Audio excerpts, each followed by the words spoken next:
Chapter 4. The Temptation. Daniel's hands were shaking. He pressed them flat against the table, trying to ground himself in something solid. "Why are you here?" "What do you want?" "What do I want?" Mr. Morningstar laughed again, that same delighted sound. "I don't want anything, Daniel. This isn't about me. This is about you, about what you want, about what you've always wanted, even when you were pretending you didn't." He leaned back in the booth, completely relaxed, completely in control. You walked off that stage tonight because you couldn't stand being fake anymore, because you wanted to be real, to be yourself, to make music that mattered. That's admirable, truly. But let me ask you something. When you were yourself, when you were real, when you were that kid playing guitar in your garage, did anyone care? The question hung in the air like smoke. Daniel wanted to say yes, wanted to claim that his authentic self had been valued and appreciated, but the truth sat in his throat like a stone. No, he admitted quietly. No one cared. Exactly. You were talented, you were genuine, you were full of passion and integrity, and you were invisible. Nobody listened. Nobody paid attention. You could have played in that garage until you died, writing the most honest songs in the world, and it wouldn't have mattered to anyone but you. That's the truth you've been running from. Authenticity without an audience is just loneliness. Integrity without recognition is just irrelevance. You don't want to be yourself, Daniel. You want to be yourself and be seen. And those two things are almost always incompatible. Daniel wanted to argue, wanted to deny it, but something in Mr. Morningstar's words rang with horrible truth. "So, what are you offering? Another contract? More fame?" "I'm not offering anything yet. I'm simply pointing out the reality of your situation. You've made a choice tonight, a very dramatic choice, and now you're going to live with the consequences. Maybe you'll be happy playing guitar in dive bars, scraping by, being real for an audience of 12 people who are too drunk to care. Maybe that will be enough for you, but I don't think it will be." He tilted his head, studying Daniel like a specimen under glass. "You've tasted what it's like to be important, to have people hang on your every word, to walk into a room and have it change because you're there. You can pretend you hated it, but you didn't. You hated the price, but you loved the product." "That's not true, isn't it?" Mr. Morningstar's smile took on a sharp edge. "Then why do you keep checking your phone? You've deleted your social media, but you haven't thrown the phone away. You're still wondering what people are saying about you. Still hoping your name is trending. Still addicted to the relevance you claim you don't want." He leaned forward again, and his presence seemed to fill the booth, to press against Daniel from all sides. "You can't escape yourself, Daniel. And the self you've become, the one that needs validation, that craves attention, that measures worth in likes and streams and applause, that self isn't going anywhere just because you walked off a stage. You built that prison inside yourself, and there's no exit that doesn't involve becoming someone you don't want to be." Daniel felt tears threatening, hot and shameful. "Then what's the point? If I'm damned either way, what's the point of trying?" "Ah, now we're getting somewhere." Mr. Morningstar's voice softened, became almost gentle, almost kind. "The point, dear Daniel, is that you're asking the wrong question.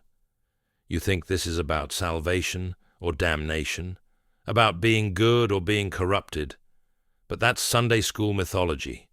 The real question is, what do you actually want? Not what you think you should want, not what would make you look noble or pure. What do you genuinely, desperately in the core of your being, want?" "I want," Daniel started, then stopped. because he didn't know. Or he did know, but he couldn't say it, couldn't admit it. "You want to matter," Mr. Morningstar said softly, and it sounded like a revelation and a condemnation all at once. "You want your life to mean something. You want to create things that last, that touch people, that prove you existed for a reason. And there's nothing wrong with that. That's not vanity. That's the most human thing about you. The problem is that meaning requires an audience, and audiences require compromise. You can't matter without being seen, and you can't be seen without performing. Every artist faces this. Every person faces this. The trick is deciding how much of yourself you're willing to trade for the chance to be remembered." He reached into his jacket and pulled out a card. Simple, cream-colored, expensive-looking. He set it on the table between them. It had no name, no address, just a phone number embossed in gold. "Here's what I'm offering, and I'm offering it because I enjoy the game. You can call that number any time, and we can make a new arrangement. Not like the contract you signed 6 years ago. That was just business, just humans doing what humans do. This would be something different, something more tailored.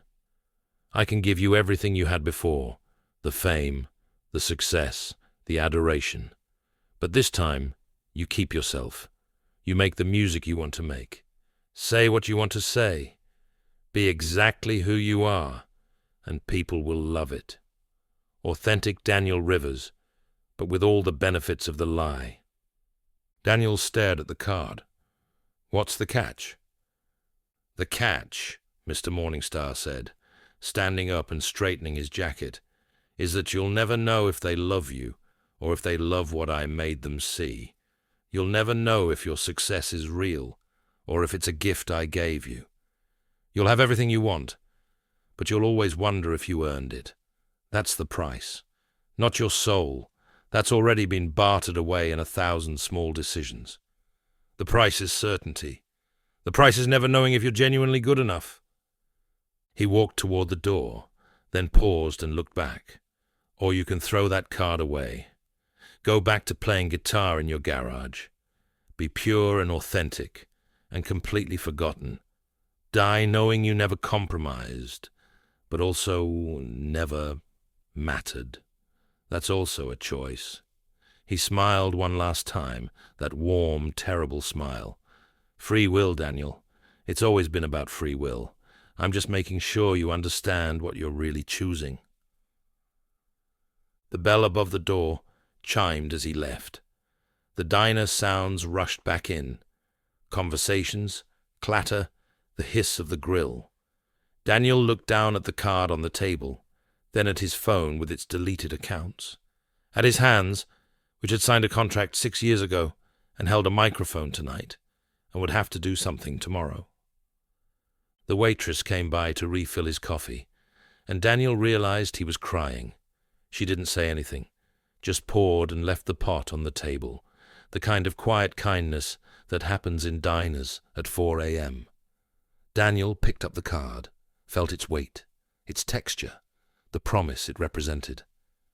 He thought about what Mr. Morningstar had said, about wanting to matter, about audiences and compromise, about the impossibility of being both authentic and important. He thought about the kid in the garage, unknown and pure. He thought about the stadium performer, famous and hollow. He thought about who he actually was and who he wanted to be, and whether those could ever be the same person. The card felt warm in his hand, like it was alive, like it was waiting. Daniel Rivers sat in that booth as the night thinned toward dawn, holding a choice in his palm, knowing that whatever he decided, he'd made the real choice 6 years ago when he signed his name on a different contract. This was just the consequence finally arriving to collect its due. And the terrible thing, the thing that made him understand exactly what Mr. Morningstar had been saying, was that part of him, a part he couldn't deny, no matter how much he wanted to, was already reaching for his phone to dial that number. Because free will, he was learning, had never meant freedom. It just meant you got to choose your own cage. The sun was starting to rise outside the diner windows, painting the sky in shades of red and gold. It looked like fire. It looked like hope. It looked like both at once, and Daniel still couldn't decide which one it actually was. Epilogue. The morning after. Daniel left the diner at dawn, with the card still in his pocket and a decision still unmade. He walked through the city as it woke up. Delivery trucks, early commuters, the mechanical rhythm of another day beginning. His phone had been buzzing for hours, missed calls from his manager, his lawyer, his publicist, text messages that started as panic and escalated into fury. The machine he'd walked away from was trying to pull him back, and part of him, the part that Mr. Morningstar had named so precisely, wanted to go. He ended up at a park, sitting on a bench, watching people jog past with their headphones and their routines and their ordinary lives. They didn't know who he was, without the stage makeup and the styling and the performance. Daniel Rivers was just another tired man on a bench, anonymous, irrelevant, free. He pulled out the card and his phone, holding them both, weighing them against each other like scales. On one side, comfort, success, the guarantee of being heard. On the other, uncertainty, struggle, the possibility of dying unknown. Neither choice was pure. Neither was damnation. They were just different ways of being human, different prices for different versions of meaning. That's when he realized what Mr. Morningstar had actually offered him. Not a deal, not corruption, but clarity. The old myths were simple. Sell your soul, get what you want, regret it later. But the truth was more complex and more terrible. You didn't sell your soul in one dramatic moment. You sold it piece by piece, choice by choice, compromise by compromise, until one day you looked up and couldn't remember who you'd been before you started trading. The real question wasn't whether to call the number. The real question was whether Daniel could ever be satisfied with whatever he chose. Because Mr. Morningstar was right. He wanted to matter. And no amount of authenticity would cure that hunger, just like no amount of fame would fill it. The void wasn't in his circumstances. The void was in him, had always been in him, would always be in him. That was the human condition.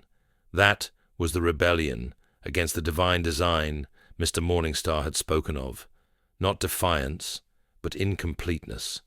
The gnawing certainty that whatever you had, whatever you chose, whatever you became, it would never be enough. Daniel sat there as the sun climbed higher, and he thought about God and the devil and free will and all the ways those concepts had been explained to him over the years. He thought about the idea that the devil's greatest trick was convincing the world he didn't exist. But he wondered if maybe the trick was simpler, convincing people that they were choosing freely when the game was rigged from the start, when the only options were different flavors of emptiness. A kid walked past with a guitar case, probably heading to busk in the subway for spare change.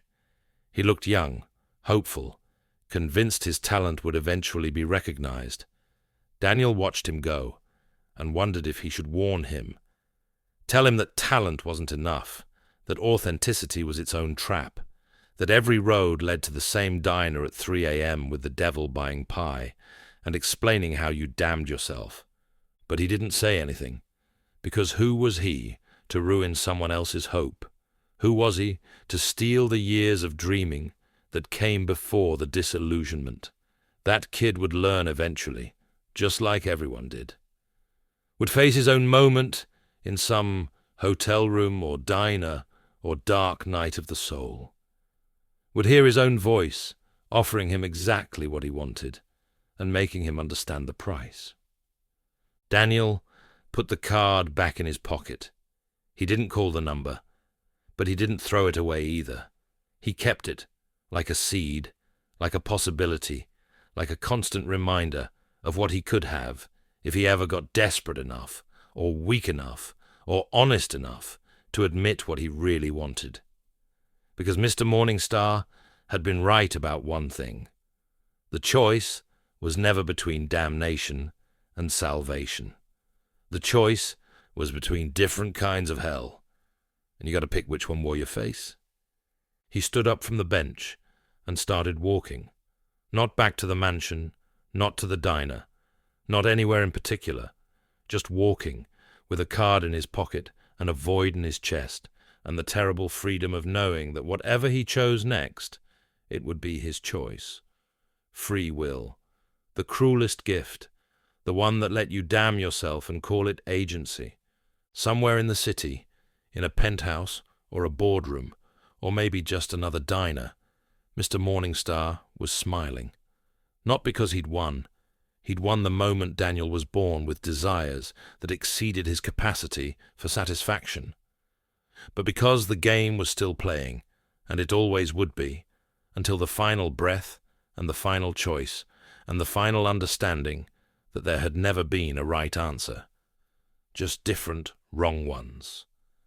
And Daniel Rivers, formerly famous, currently nobody, eternally uncertain, walked into the rest of his life carrying the weight of possibilities he couldn't choose and couldn't escape.